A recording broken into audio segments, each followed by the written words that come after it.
Selamat datang di COD Coffee of the Day. Kopi dulu bosku.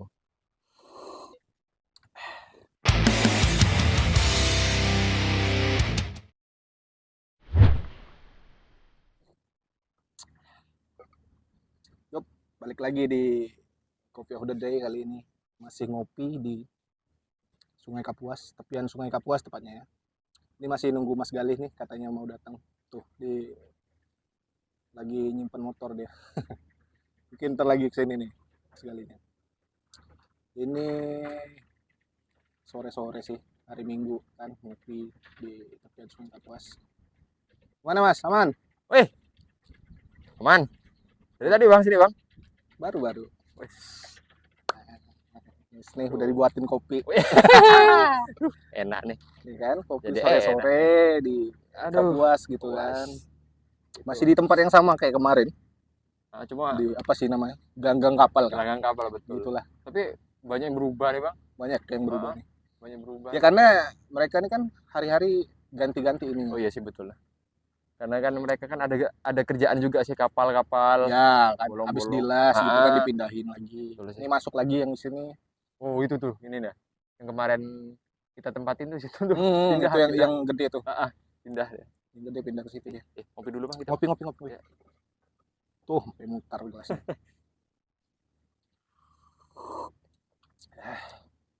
Nice banget. Wah, tapi ini ya. Kalau di Kapuas nih gini-gini aja gitu. Ya sih, nggak ada Enaknya itu ngopi itu kadang-kadang di gunung. gunung betul. Ini Pernah salah naik sih. gunung, Mas? Naik gunung. Wah, gunung apa nih? Gunung apa? Pulau Eh, Jawa kan? Pulau Jawa betul. Aku terakhir sih di gunung ini. Bukan gunung sebenarnya sih, lebih ke bukit. Namanya bukit ini. Bukit apa nama? Bukit Bunga. Itu berada di Kabupaten Probolinggo. Oh, Itu tuh masih satu lereng dengan Gunung Bromo lah kan. Pegunungan Gunung hmm. Bromo. Argopuro. Ya dekat-dekat Semeru lah berarti. Ya, sekitar situ. Nah, kalau untuk naik gunung sih di inilah Lawu lah. Akhir itu 2014. Lawu ya? Lawu. Waduh, gunung serem tuh. Asli. Gunung serem tuh kan. Itu pokoknya. Gunung mistis tuh pasti itu. Gunung mistis betul.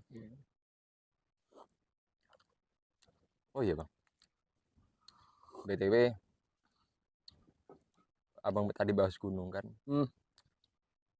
Ada cerita nih. Mau cerita lagi. Cerita lagi nih kan banyak cerita gue nih. Ngopi kali ini kayaknya bahas gunung nih. Bahas gunung nih Kayaknya deh. Ada cerita tepatnya di negara Rusia. Ya sebelumnya sih bukan negara Rusia sih bang, lebih ke negara, ke Uni Soviet dulu. Oh ya, iya. ke Uni Soviet dulu, negaranya dulu Uni Soviet. Ini pendakian kah? Ya pendakian. Dia ini 10 orang pendaki. Mereka mapala sih bang, mahasiswa dari Universitas Teknik Ural. Dia di kota Ural. Oh ini tahu nih, ini nama grupnya Dire Love Pass bukan? Ya betul. Nah iya Betul. tahu nih cerita ini nih. Ini ceritanya tuh yang mendaki 9 orang di pegunungan Rusia, dipimpin Igor Dyatlov kalau nggak salah. Betul. Terus mereka nggak balik selama masa yang ditentukan, terus dicari dan semuanya meninggal, benar kan? Betul. Tahu nih ceritanya, cuma nggak, udah lupa sih sebenarnya, udah nyarinya tuh tahunya dari setahun yang lalu cerita ini. Bahkan di HP ku masih ada nyimpen ini teori konspirasinya. Oh, teori konspirasinya ya. Bukan teori okay. Konspirasi sih, teori-teori yang dikeluarin polisi gitu. Polisi. Oh, oke. Itu nggak salah sih. Teori yang bukan teori ya, maksudnya kasus yang diselesaikan sama dulu polisi dari ini kan, polisi dari unitnya Uni Soviet, aku nggak tahu apa gitu bang. Nah, dari itulah. Jadi itu ya mungkin kita refresh lagi lah bang ya. Refresh lagi udah lah. setahun sih setahun kan. baca cerita ini nih. Betul. Refresh lagi kan. Nah, tepatnya di tanggal 23 Januari 1959. Dari ke 10 ke 10 anak Mapala. Mapala, betul Mapala. Ih, nggak konsen dah gua. 10 anak Mapala ini dia berangkat di tanggal 23 Januari 1959 ini dari kotanya, yaitu kota apa ya? Kota Ural juga kah? Atau Oh mungkin ya. mungkin ya? Soalnya seingatku tuh memang mereka dari universitas yang Ural gitu Ya, kan. betul. Universitas Teknik Ural itu. Mm, mm, mm, Cuma mm. nggak tahu nih mereka asal kota mana, lupa juga sih. Kalau nggak salah dari kota yang sama dengan nama gunungnya. Ya, mereka kan mau ini kan, mau selebrasi kelulusan. Ya, nice, Ya kan? betul itu, betul. Selebrasi kelulusan jadi naiknya ke Ke gunung. gunung gitu, Gunung betul, apa sih betul. namanya? Gunungnya apa, Bang? Orten ya? Apa? Orten ya, betul. Iya kan? Gunung Gunung Pergunungan Orten. Orten, ya.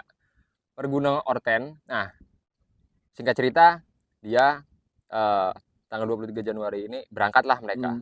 Awalnya mereka naik kereta, terus dilanjut lagi mereka numpang numpang ke truk gitu kan. Kendaraan warga gitu ya. Kendaraan warga.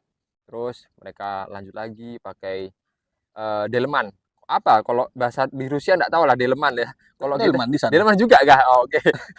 Enggak, itu pakai delman mereka. Iya, pakai delman. Bukannya sampai pakai truk doang gitu. Dia ada lagi Bang, mau menuju ke suatu desanya gitu kan. Ke suatu desanya dia pakai kendaraan tradisional gitu ya. ya. Betul. Pakai kendaraan delman. Terus dilanjut lagi mereka jalan kaki menuju ke ke pegunungan Ural itu Ke gitu posnya kan. berarti Ya, ke posnya betul. Berarti ini yang berangkat 10 orang kan? Kalau nggak Ya, salah kan? betul 10 orang. 10 orang. Jalan mereka kan, di pertengahan perjalanan ada salah satu dari Mapala ini yang nggak mau ngelanjutin. Sebenarnya mungkin lebih ke capek kalau nggak capek ini siapa? Yuri Udin. Ya, Yuri Udin namanya. Yuri Udin. Namanya Udin. Indonesia banget ya. Itu betul, Indonesia banget itu.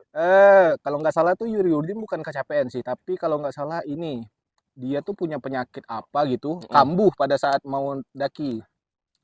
Oh iya Bang. Jadi dia ditinggal di pos pendakian ya. Pos Simaksi gitulah ya kalau istilahnya. Betul. Jadi ditinggal di situ dia, terus nungguin temennya yang berangkat tuh.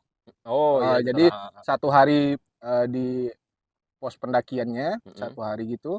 Setelahnya besoknya kalau nggak salah mereka langsung berangkat yang 9 orangnya. Jadi si Yuri Udin ini nungguin di pos dia. Oh berarti si Yuri Udin ini stay di pos, kita bilang pos 1 ya lah biar nggak bingung-bingung ya. Pos Simaksi sih tepatnya. Oh, pos Simaksi. Dia belum daki soalnya. Oh belum daki. Belum daki. Oh berarti masih apa ya?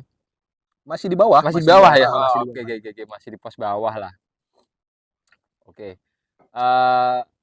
Setelah itu berarti nggak salah tuh di tanggal 28 Januari mereka nggak salah itu lanjut ninggalkan si Yuri nih kan. 28. Berarti rentannya jauh ya dari 23 sampai ke 28. Iya, karena soalnya tahun-tahun segitu mungkin kendaraan atau akses ke tempat itu sulit kali kan. Betul sih Bang. Jadi makan waktu berapa lama gitu. Mungkin kan treknya juga salju ya, badai lagi kan. Apalagi salju belum lagi di kawasan perang mungkin kan. Ya, maybe sih. Iya kan? Maybe betul sih. Sulit jadinya buat kendaraan masuk ke sana. Masuk ke sana, betul. Tapi ya termasuk berani juga sih ke 10 ke 10 lah ya hitungannya ya. Ya hitungannya mereka juga pendaki profesional kan? Iya betul. Pendaki profesional karena memang selain selebrasi itu seingatku mereka nih ini mau naikin range apa gitulah di tingkat pendakian gitu. Kalau tahu lah tuh. Itu kalau nggak salah mereka mau naikin range gitu deh. Mau range ya? Mau naikin range, jadi memang tujuannya ke gunung yang ini karena tingkat kesulitannya lumayan gitu. Betul. Jadi sekalian mereka nih selebrasi kelulusan juga gitu kan. Nah, jadi 10 orang itu ya sayangnya si Yuri Udin ini penyakitnya kambuh jadi nggak bisa ikut naik gitu kan. Nggak bisa ikut naik, ditinggal di pos. Nah, jadi tanggal berapa tuh mereka naiknya? Mereka naiknya dari tanggal 28 itu 28 sampailah di tanggal 1. Berarti berapa hari itu? 3 harian. Ya, 3 harian mereka perjalanan dan itu udah sampai puncak kah? Itu nggak salah sih udah sampai puncak lah Bang. Berarti yang di tanggal 1. Yang di tanggal 1 tuh nggak salah udah sampai puncak. Apa di campground? Aku nggak tahu lah ya, ini singkat dia pokoknya jelasin di yang aku tahu di Wikipedia Wikipedia pun nggak jelas juga sih. Ini dia ngasih keterangannya itu kan.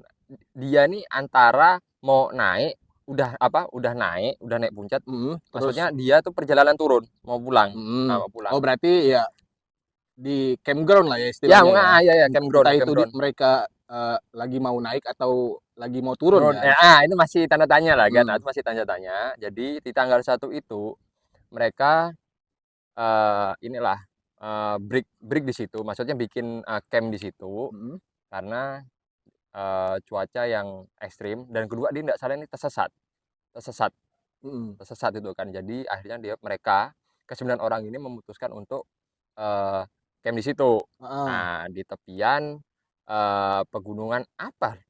Mungkin abang ingat pegunungan apa? Lereng apa? Ini Kholat Sheki Ah, apa Kholat Kholat Shek. Shekel gitu? Susah. Kalau nggak salah pokoknya AKL. iya HL. pokoknya Kholat Shekel Kholat, atau Kholat Sheki gitu. Ya. Itu tuh yang nama ini apa? Masyarakat sekitar sih, masyarakat pegunungan itu. Itu tuh artinya kalau nggak salah bukit kematian atau apa gitu. Waduh, bukit kematian. Yang Kholat Sheki ini, itu artinya kalau nggak salah sih bukit kematian atau apa gitu lah. Jadi memang serem juga nih pandangan warga terhadap gunung ini, memang gunung yang serem. Serem gitu. betul. Memang sih yang aku tahu sih, yang kemarin aku baca di Wikipedia itu juga betul. Memang pegunungan di lereng itu memang bukan banyak makan korban juga sih, tapi memang tempat itu rawan gitu, rawan gitu kan, rawan. Memang terjadi longsor segala macam. Nggak tahu kenapa nih mereka ngelanjutin nih, tapi ngelanjutin perjalanan kan. Melanjut perjalanan, tapi yang lucunya camp yang mereka buat dan berserta alat-alatnya itu mereka tinggal taruh di situ gitu kan, ditaruh di situ gitu kan. Mereka lanjut lagi nih. Nggak tahu lah ya. Kalau setauku, kalau mereka ninggalkan alat-alat mereka, kemungkinan satu, mereka ini menuju naik ke atas. Ya, naik ke atas kan. Setauku gitu. Jadi kemungkinan besar mereka ini ninggalkan camp di tengah malam untuk menuju sampai ke puncak itu. Summit ya. Betul. Betul. Dari situ kan. Dari situ celakanya mereka di tanggal 2 itulah.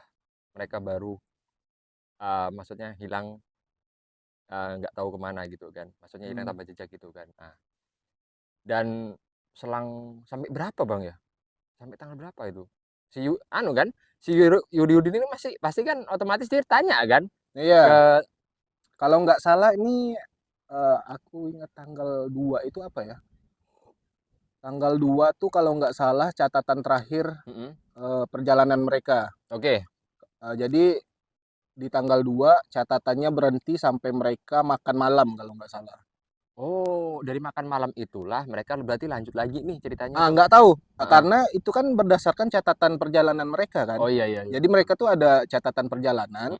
Nah, yang itu yang dibaca oleh pihak yang menyelidiki. Jadi di tanggal 2 itu ceritanya berhenti di situ.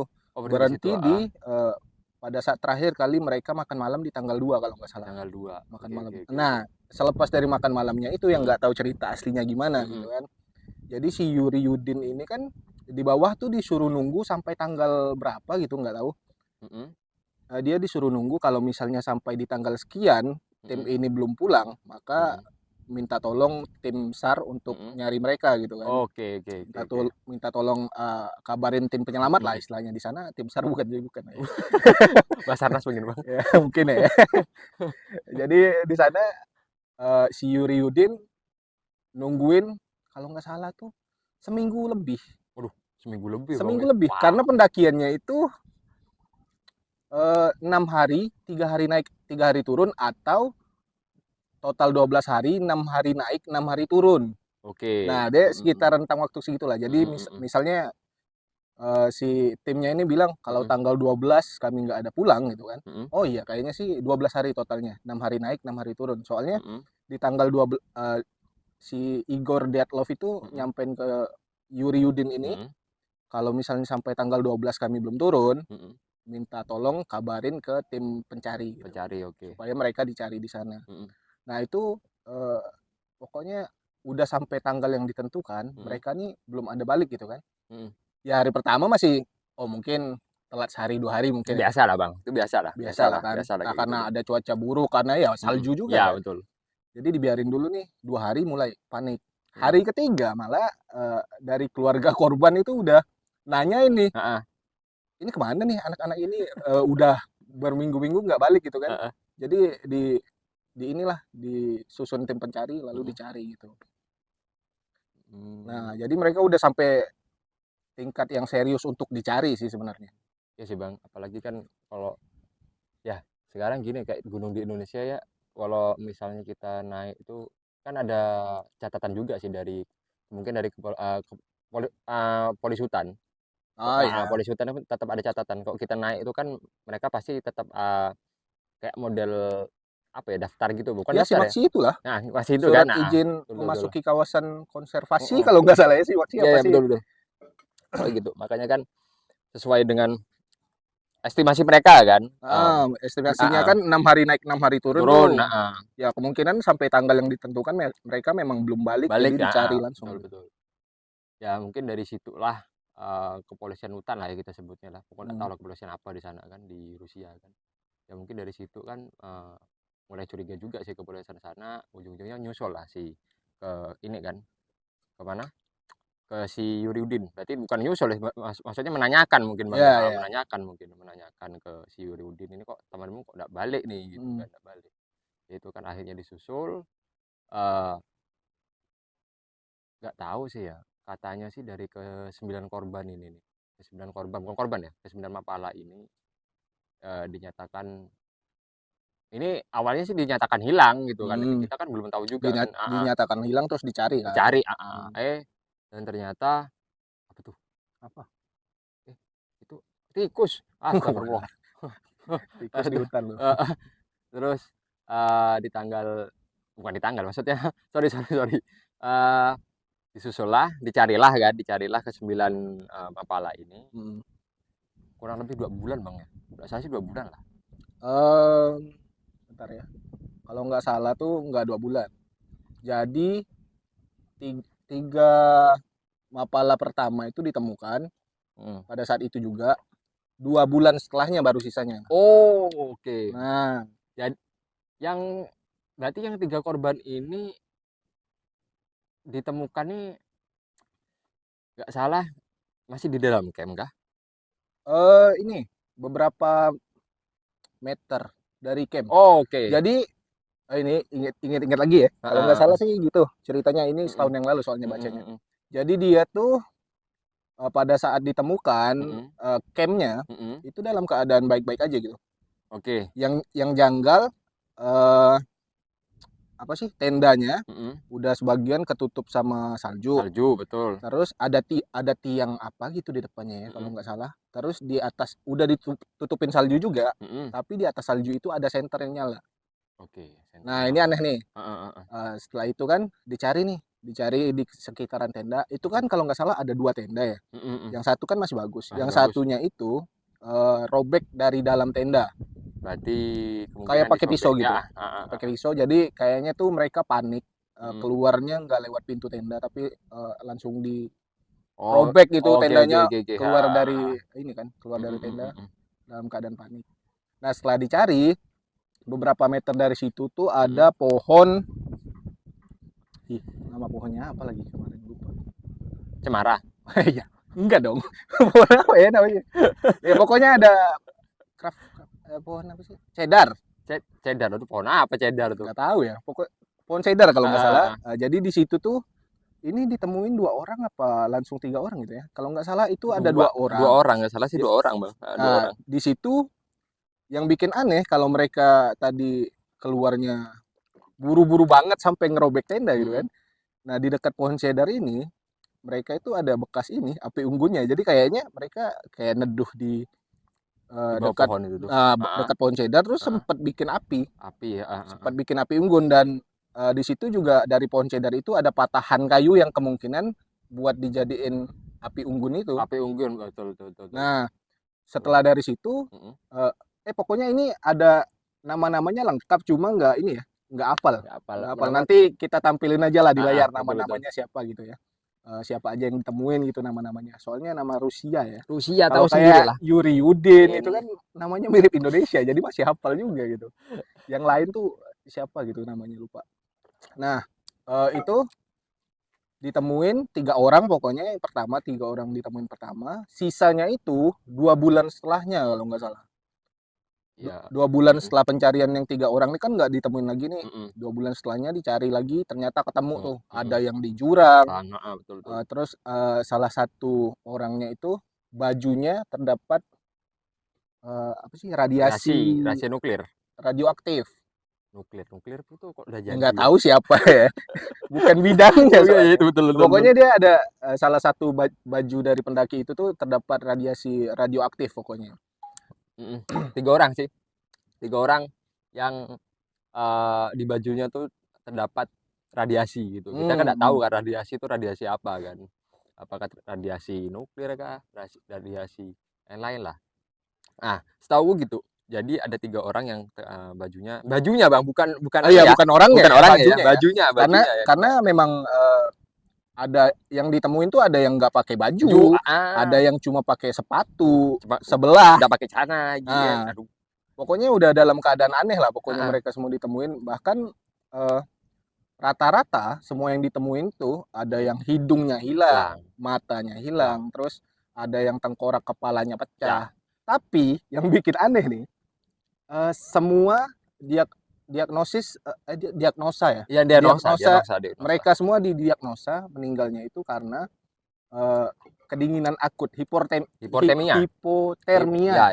Hipotermia. Jadi bukan karena tengkoraknya pecah atau hidungnya hilang atau gimana gitu. Jadi meninggalnya mereka semua itu didiagnosis karena hipotermia gitu. Nah, itu yang anehnya. Sampai apa ya? Sampai luka-luka di sekujur tubuhnya itu bukan penyebab kematian utamanya. Iya sih, Bang. Nah, itu yang jadi apa ya, patokan dari teori-teori yang muncul nih. Betul. Ini kebanyakan sebenarnya teorinya ini apa namanya, disampaikan oleh polisi yang ini. Betul polisi. Setelah kejadian kan, kejadian selidiki kasusnya dan polisi mengungkapkan teori-teori. Ada banyak sih teorinya sebenarnya.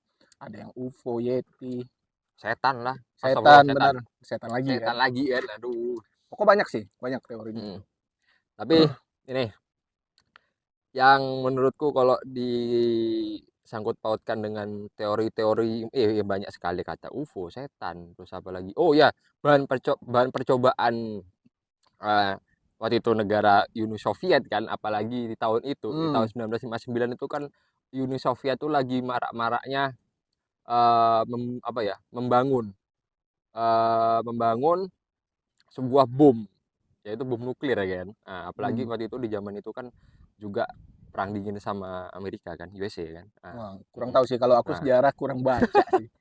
Ya, pokok baca sejarah ya. Kurang lebih itu kan. Di tahun itu juga sih, makanya kan sampai orang berspekulasi bahwa ketiga orang ini dijadikan kelinci percobaan. Kelinci percobaan oleh negara Uni Soviet dulu.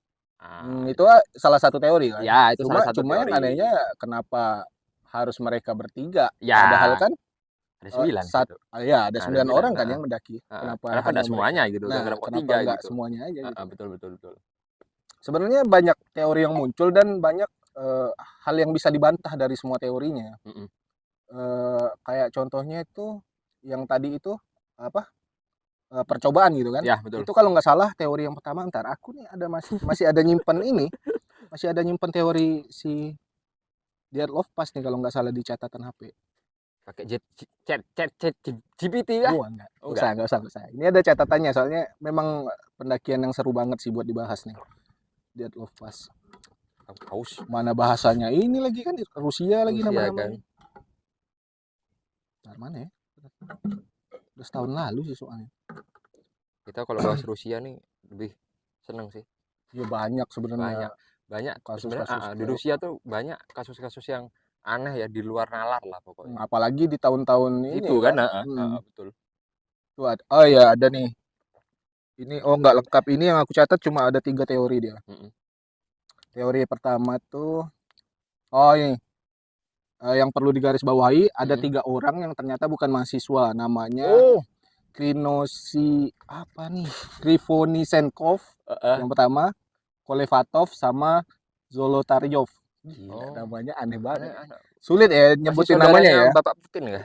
Bukan kah? Mungkin ya, mungkin. Mungkin. Krivonisenkov yang pertama tuh. Krivonisenkov, Kolevatov, dan Zolotaryov. Nah, Mm-mm. mereka ini disinyalir ternyata bukan mahasiswa juga. Karena umur mereka bertiga ini itu jauh lebih tua dari teman-teman yang lain gitu. Berarti kalau si siapa Igor ini kan 23 kan? Nah, Berarti Igor dan teman-teman ini, mm-mm. Igor dan berapa orang lainnya sih? 6. Oh iya 6, Ah, betul kan? 6, 6 6 6 6. orang lain, apa, Heeh. 5 orang lainnya itu Mm-mm. sama Igor Mm-mm. umurnya itu masih ya beda setahun 2 tahun Tahun. mungkin Oke kan. Nah, oke. yang Ah, tiga betul betul. orang ini jauh di atasnya.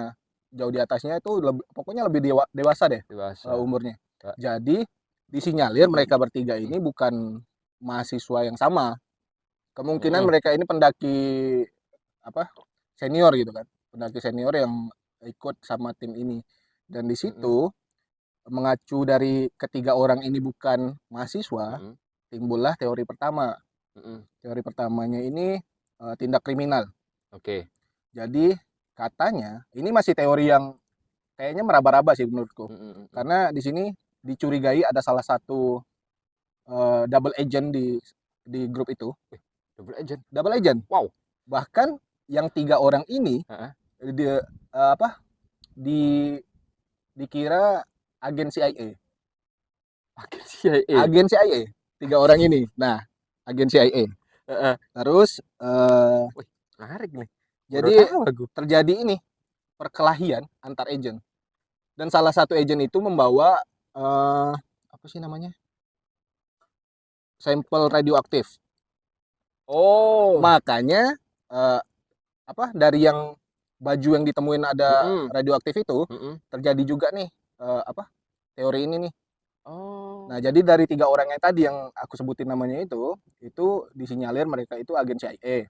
Lalu dari salah satu pendakinya Mm-mm. itu ada yang double agent Double agent. Oke dan oke. mereka bertengkar di situ menyebabkan kepanikan Panikan. kepanikan sehingga kayak tenda dirobek Baik. lalu keluar gitu aja kan. Jadi Mm-mm. mereka kan ditemuinya mencar-mencar. Mencar betul betul betul betul. Mencar-mencar jauh lagi kan ada yang Ah. berapa mil dari tenda gitu yang Mm-mm. ditemuin. Mm-mm. Nah, itu teori pertama, tapi Mm-mm. teori itu juga kayaknya masih meraba-raba kalau menurutku. Tapi masuk akal sih bang. Kalau misalnya ketiga orang ya, ketiga Mm, orang ini sebetulnya tuh memang double agent. mm. Karena masuk sih bang. Karena kan di zaman itu juga kan yang tadi aku bilang.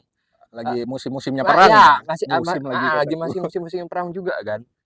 Apalagi tuh perang dingin lagi kan, perang Mm. dingin. Kemungkinan sih, wah itu mendekati sih bang. Itu mendekati sekali sih Tapi itu. yang menurutku aneh, Mm-mm.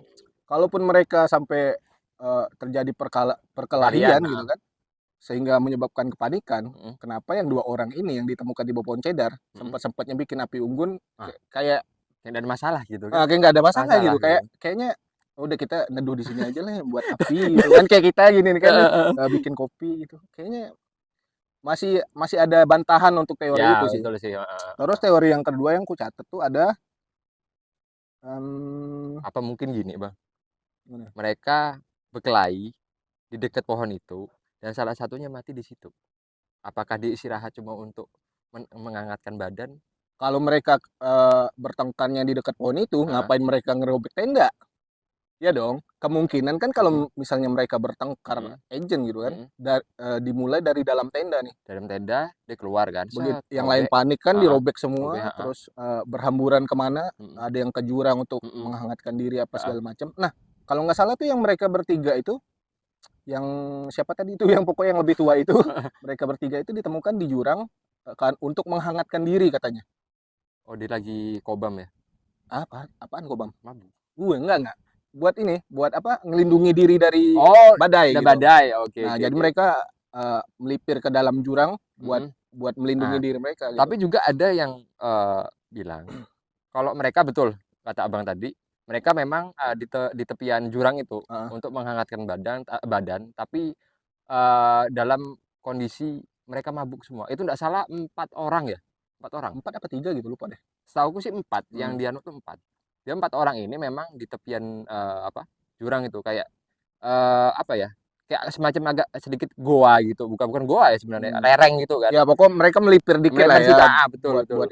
buat menghindari badai apa Heeh, segala macam. nggak salah dari penyelidikan tim polisi Uni Soviet dulu, mereka nih 4 orang ini nggak salah, ini meninggal dengan keadaan mereka mabuk. Oh, Nggak salah itu mabuk. oh Mereka ya, jadi empatnya itu mabuk. Jadi mereka itu mungkin sudah kehabisan, eh, you know lah kan, minuman orang Rusia apa kan. Nah, mereka di situ mungkin sudah kehabisan alkohol. Jadi mereka tewasnya ya karena membeku sih, karena kedinginan juga kan. tapi di situ juga banyak yang aneh sih dari mereka Mm-mm. bertiga kan ada yang sampai lengannya hancur, terus ada yang hidungnya hilang, yang satu orang tuh seingatku Mm-mm. bola mata sebelah kiri apa kanannya itu Mm-mm. nggak ada pada saat ditemukan.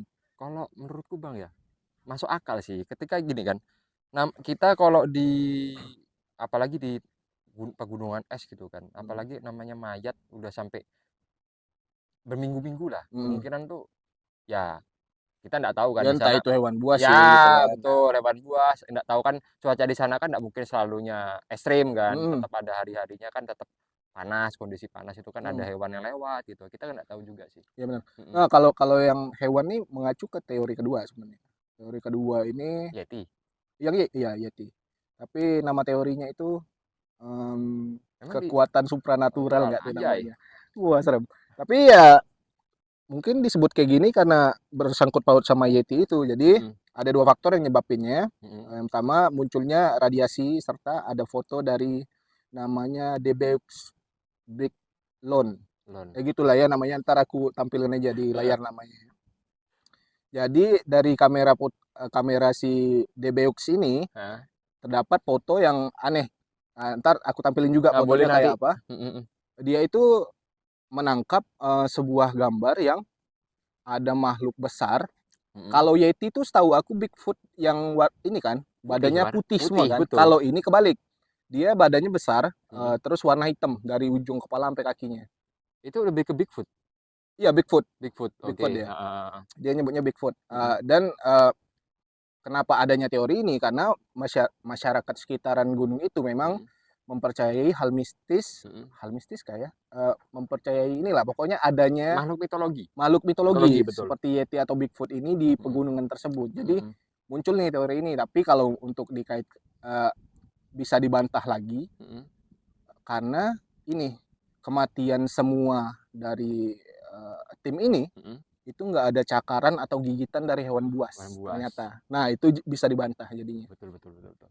Jadi pun kalau misalnya yang tadinya nggak tahu kenapa hidungnya hilang atau Mm-mm. matanya hilang itu kemungkinan ada hewan buas itu agak nggak bisa Iya disangkut sih, pautin betul, karena betul, betul. memang dari kesemua apa identitas korban itu yang meninggal itu nggak ada cakaran atau Cakaran, gigitan hewan betul, gitu. betul. Nah itu teori yang kedua Mm-mm. Mm-mm. dan masih bisa dibantah ya karena Mm-mm. nggak ada ini ya. Teori yang ketiga nih, kalau nggak salah banyak sih teorinya, tapi aku Mm-mm. nggak tahu kenapa nyatanya cuma 3 gitu. Betul. Karena mungkin ini yang paling seru sih. Eh teori ketiga itu alam. Alam, ya masuk Hmm, akal. Kalau alam sih masuk kalau akal. kalau alam ya ini kan entah bencana. Ya, Tapi yang dimaksud alam di sini yang pertama langsung dibantah teorinya, mm-mm. longsor salju. Langsung salju. Longsor salju, Mm-mm. tapi langsung dibantah. Kenapa langsung dibantah? Mm-mm. Karena pada saat mereka ditemukan eh, di sekitaran tenda masih ada jejak kakinya, jejak kaki yang nggak pakai alas kaki Oke, di oke. sekitaran tenda itu ya. Mm-mm. Dan di atas yang tadi kataku ada tiang gitu, Mm-mm. ditimbun salju, terus di atasnya ada senter gitu kan. Mm-mm. Nah, kalau misalnya longsor salju, otomatis jejaknya hilang, terus ya mungkin tenda sama senter itu udah nggak ada di situ dong. Oh, mungkin kalau longsor kan otomatis tendamu bakal hancur semua Hmm, kan. oh otomatis gini, otomatis tendanya udah ketimbun. Yang ketimbun kan berarti Nah, otomatis si hancur juga hancur kan, juga. hancur juga kan. Apalagi senter yang diletakin di atas tiang kecil gitu kan. Ya itulah. Ya pasti udah Ya ini. udah mati, Nah, udah hidup. kalau teori alam ini lumayan banyak sebenarnya ininya. Selain dari longsor salju itu ada angin apa tadi? Kata batik. Kata batik. Nah, Apa tuh? kata batik Wine. win, Wine tuh anggur. win, Win, win, win. win solution pokoknya. Angin kata batik ya. Jadi angin kata batik ini apa? Ntar aku tampilin lagi ya penjelasan lebih rincinya di layar. Nah, ini kenapa keluar teori angin kata batik di tahun 2019 itu tuh ada pendaki asal mana gitu yang mengcopy perjalanan si Dailok Pass. Oh, oke. Ya, ya, ya. Memang aku ada baca tadi. Ah, Tadi memang aku ada baca. Memang ada yang mau apa ya? Apa nama tuh? Apa ya namanya? ya mengcopy perjalanan. Mengcopy perjalanan ya. Berarti Ah, ibaratnya kita nih apa ya namanya lupa. Aku tuh nantilah lupa. jadi dia nih pokoknya mereka ini pengen tahu apa yang terjadi eh, oleh timnya Dailok Pass gitu kan. Oke, oke, oke. Jadi mereka mengambil tanggal yang sama, Mm-mm. rute yang Sama, sama, bahkan logistik yang sama sama. yang dibawa oleh si Dailok Pass. Mm-mm. Jadi mereka berusaha semirip mungkin mendaki gunung siapa? Gunung apa tadi tuh? Ya itulah ya, gunung Ural. Gunung Ural ya. Gunung Ural. Ural itu nama universitasnya mungkin. Sama. Oh, nama Gunungnya gunungnya juga Ural. sama Nah, juga. jadi mereka daki gunung itu kan. Daki gunung itu dengan tanggal yang sama, jumlah logistik yang sama, dan jalur yang sebisa mungkin mirip sama Mirip, pendakian betul. itu. Nah, dari pengkopian tadi itu, mereka mendapatkan badai, pokoknya cuaca ekstrim gitu. Cuacanya berubah-ubah, terus mereka bertemu dengan si angin kata batik ini. Kata batik. Nah, jadi disimpulkanlah kenapa Dire Love Pass ini mengalami kematian yang lumayan aneh itu. Aneh, betul. Dan kesimpulan mereka itu disebabkan oleh angin kata batik. Nah, itu yang dari alamnya tuh.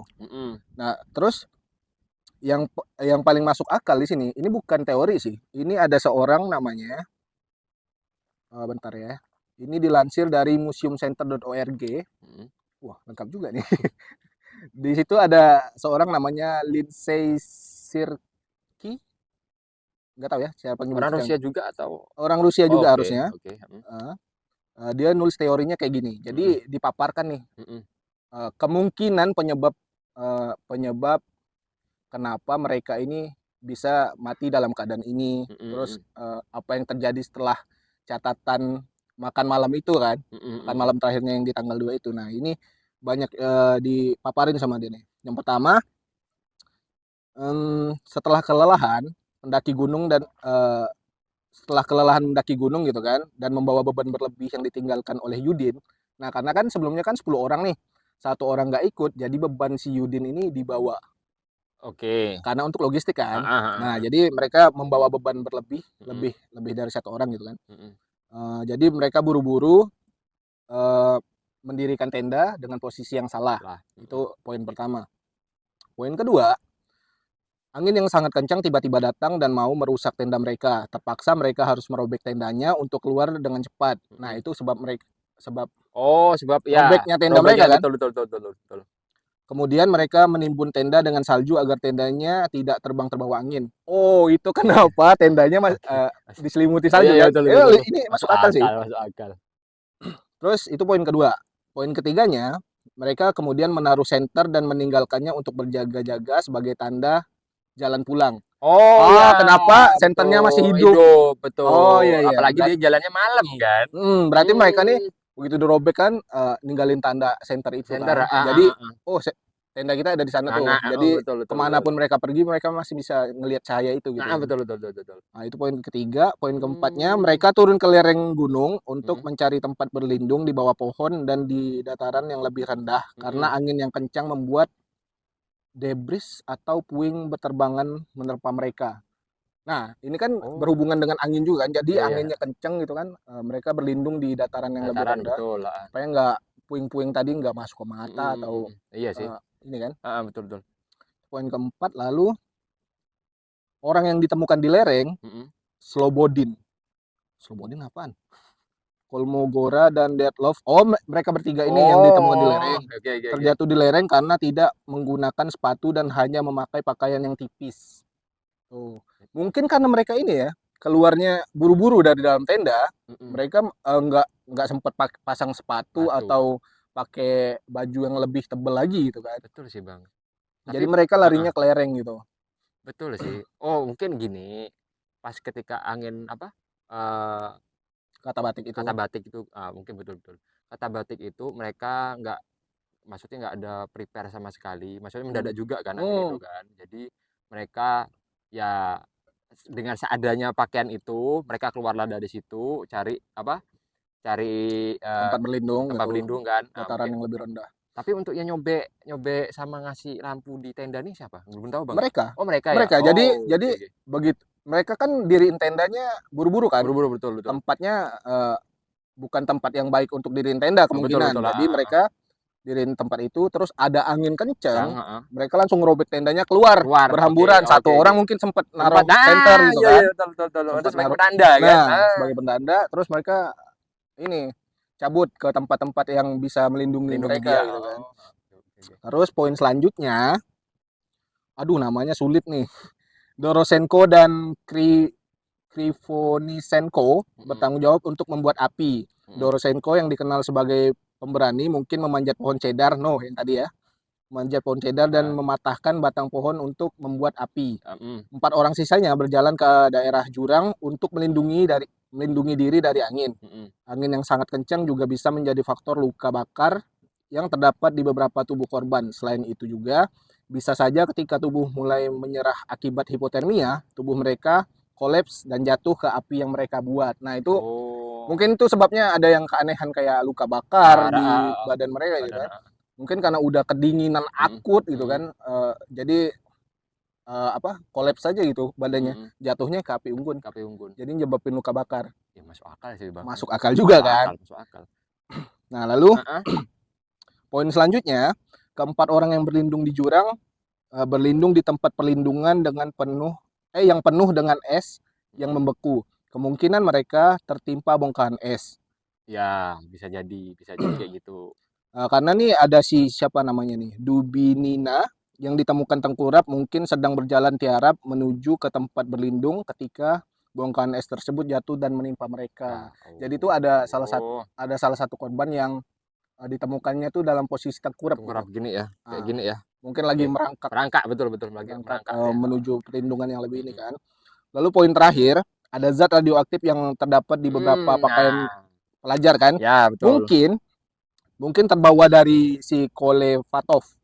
Kolevatov nih seorang pelajar fisika nuklir. Ya. Nah, gimana? Oke, Kolevatov kan? Kolevatov nih ya. Aku selesaiin dulu ya. Jadi poinnya Kolevatov nih adalah seorang pelajar fisika nuklir. Bisa saja sebelum pendakian dia melakukan kontak terhadap materi radioaktif itu. Kenapa? Terdapat radiasi radioaktif di salah satu baju yang bajunya betul ditemukan kan. Nah, karena si Kolevatov ini ternyata pelajar fisika kuantum. Apa sih? Iya kan? Fisika ya betul lah. Fisika nuklir. Fisika nuklir. Jadi gitu. Lucu ya. Mau mendaki tapi kok masih sempat-sempatnya megang barang itu tuh loh. Nih, masuk akal ya, aneh sih. Tapi random. Pemaparan dari si Mbak ini, sebut aja namanya Mbak ya, nggak tahu namanya, sulit soalnya. Jadi kata si Mbak ini nih lebih masuk akal setelah dipaparin kayak gitu tuh. Iya sih. Lebih masuk apa? Karena penyebab kenapa ada senter di atas tenda, terus mereka mencar karena apa gitu kan ditemukan. Tapi meskipun spekulasi tersebut udah dikeluarkan, yang menurut kita kemungkinan lebih masuk akal ya. Lebih masuk akal. Tapi banyak juga yang bilang kayaknya nggak gitu deh ceritanya. Nah, jadi sampai sekarang nih memang Diet Love Pass nih nggak tahu kebenarannya kayak apa mereka. Berarti masih tanda tanya. Masih tanda tanya besar sebenarnya. Sulit. Tapi ya kita sebagai orang awam lah ya untuk masalah kasusnya. Apalagi kita bukan pendaki ya, kan. Pendaki. Ya sebenarnya kita pendaki, tapi pendaki yang nggak apa ya, pendaki musiman. Pendaki musiman gitu. Yang naik gunung belum tentu setahun sekali. Betul. Jadi kita nih orang awamnya cuma apa ya? Bisa berspekulasi, paling teorinya kayak gini, paling teorinya kayak ya gini, benar-benar gitu kan. Apalagi kasus kayak gini kan udah pasti memancing perdebatan ya. Ini kan detektif media sosial kan, detektif dadakan teori gini teori gitu, padahal kita belum tahu juga gitu kan. Jadi ya untuk diet apa diet diet diet Diet Love Pass. diet lepas. Nah, sampai sekarang pun masih belum tahu kebenarannya. Kebenaran kasusnya Ya, seperti apa. betul. Jadi kita nggak tahu juga nih mana yang betul, mana yang benar gitu kan. Ya tergantung dari kalian lah yang nonton Ya gitu kalau kan. kalian penasaran sih Kan. sama cerita lengkapnya gitu kan, Mm-mm. searching aja kok. Mm-mm. Kalau kalian pakai keywordnya Mm-mm. Diet Love Pass itu banyak artikel tuh. Betul. Udah banyak artikel, nggak cuma Wikipedia harusnya. Ya. Udah banyak artikel yang bahas tentang Diet Love Pass. Bahkan sampai teori-teori yang tadi itu belum semuanya disebutin loh. Banyak banget. betul. Pokoknya ada yang UFO kalau nggak salah. Mm-mm. Terus ada ya, percobaan tentara Ya, Rusia. ya. Itu tuh kalau nggak salah yang percobaan tentara Rusia ada salah satu warga yang melihat cahaya dari arah pendakian mereka. Oke. Nah itu tuh yang percobaan ini. Oh, tentara Uni Soviet ya. Nah, Oke. tentara Uni Oke. Soviet. Jadi banyak banget. Jadi kalau kalian penasaran dengan teori-teori lengkapnya sih bisa searching sendiri sih. Ya sih. Biar tahu detailnya tuh seperti apa kan. Ya. Karena kita di sini cuma menceritakan bukan teori ya, maksudnya menurut cerita kita nih. Nah, menurut cerita kita kan. Ini ya, copy of the day itu. Ya, tapi ini air putih habis. Copy of the day itu membahas apa kasus-kasus aneh gitu kan sambil Aneh. ngopi. Gitu. Seru sih sebenarnya. Mendung sih kayaknya ya. Bukan mendung sih Bang ini. Itu loh, sana loh. Oh iya mendung. Gelap loh hari. Udah sana sih enggak. Belakang bagus pada lawannya. Ya ini udah berapa lama sih? Setengah jam lebih ya? Ya setengah jam lebih. Setengah jam lebih. Boleh deh kalau gitu akhirin aja kali ya. Ya boleh, akhirin aja. Udah habis kan kopinya. Oke, kopinya udah habis juga. Cuaca udah mendung, takutnya hujanan di sini gitu kan. Mungkin nanti kita ketemu lagi di video selanjutnya sambil ngopi-ngopi entah di sini lagi atau di mana gitu. Yang enak dibuat ngopi sambil ngobrol-ngobrol gitu lah ya. Nggak mungkin di kafe sih sebenarnya. Betul. Kalau misalnya hujan, kemungkinan ngopinya di rumah. Gitu. Ya enak. Enaknya gimana lah ntar. Kalau gitu sampai ketemu di video selanjutnya dengan pembahasan lain. Dan ciao. Oke. Bye. Saya dulu kita. Habis.